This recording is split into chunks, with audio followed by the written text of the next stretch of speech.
If you want to learn how to edit in Lucidspark, you're in the right place. In this video, I'll walk you through the basics step by step so you can create a board, add content, move things around, customize your workspace, organize your ideas, and share your board with other people.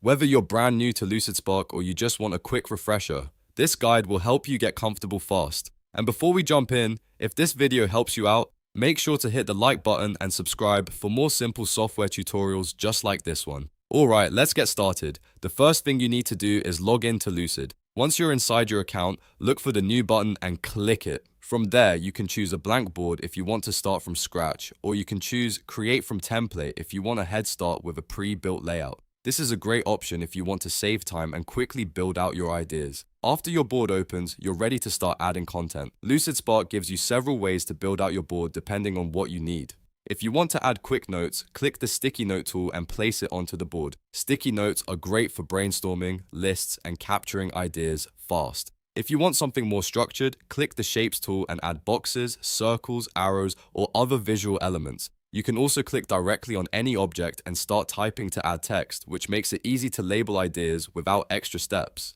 And if you want to sketch or draw something freehand, use the pen tool.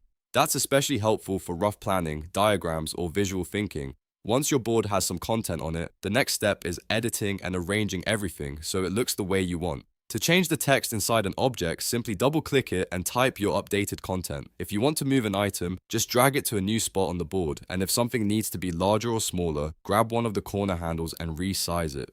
This is where Lucidspark really becomes flexible because you can build your board exactly how you like without needing advanced design skills.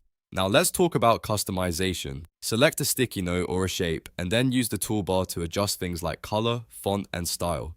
You can use different colors to separate categories, highlight important items, or make your board easier to read. Changing fonts and styles can also help your content stand out, especially if you're using the board for team planning, meetings, or presentations. After that, you can start organizing your ideas into sections. One of the easiest ways to do this is by using frames.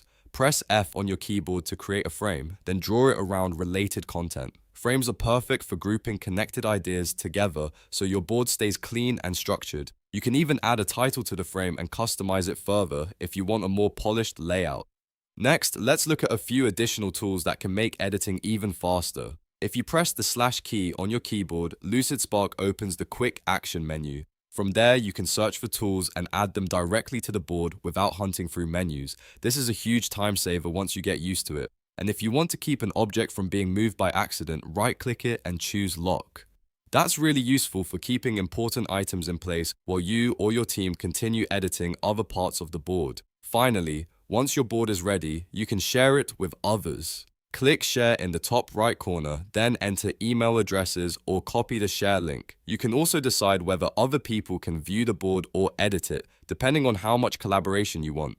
This makes it easy to work together with teammates, classmates, or clients in real time. So that's the basic workflow for how to edit in Lucidspark. You log in, create a board, add content, edit and arrange your objects, customize the design, organize with frames, use quick tools, lock items when needed, and then share everything when you're done. If this tutorial helped you, please like the video and subscribe to the channel for more easy step-by-step software guides. Thanks for watching, and I'll see you in the next one.